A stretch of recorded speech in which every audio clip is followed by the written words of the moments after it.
கர்நாடகாவின் சாம்ராஜ்நகர் மாவட்டம் காவிரி வனவிலங்கு சரணாலயம் அருகே ஷாக்கியா வனப்பகுதியில் மான்கள் வேட்டையாடப்படுவதாக கிடைத்த தகவலால் கர்நாடகா வனத்துறையினர் ரோந்து பணியில் ஈடுபட்டிருந்தனர். அப்போது வனத்துறையினர் சுட்டதில் மரியமங்கலம் கிராமத்தைச் சேர்ந்த அந்தோணிசாமி, ஜான்ரோஸ் பீட்டர், லாசர் குமார் ஆகிய 3 தமிழர்கள் இறந்தனர். படுகாயமடைந்த மகிமைதாஸ் என்பவர் மைசூரு மருத்துவமனையில் அட்மிட் செய்யப்பட்டார். காணாமல் போன மாடுகளை தேடி தமிழர்கள் வனத்திற்குள் சென்றபோது சந்தேகப்பட்டு வனத்துறையினர் சுட்டதாக கூறப்படுகிறது. ஆனால் சுட்டுக் கொல்லப்பட்டவர்கள் வேட்டையில் ஈடுபட்டதாகவும் ஆயுதங்கள் வைத்திருந்ததாகவும் கர்நாடகா வன அமைச்சர் ராமலிங்கா ரெட்டி கூறியுள்ளார்.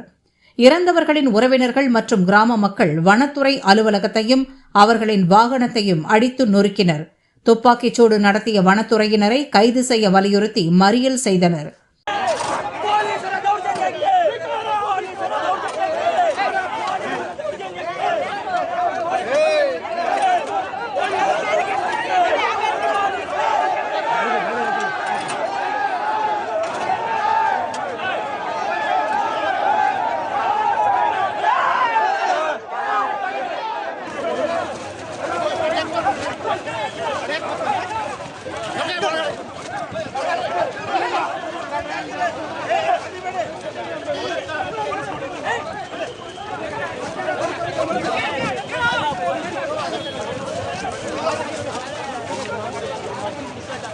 இந்த சம்பவம் குறித்து மாஜிஸ்திரேட் தலைமையில் விசாரணை நடத்த கர்நாடக முதல்வர் சிவக்குமார் உத்தரவிட்டுள்ளார்.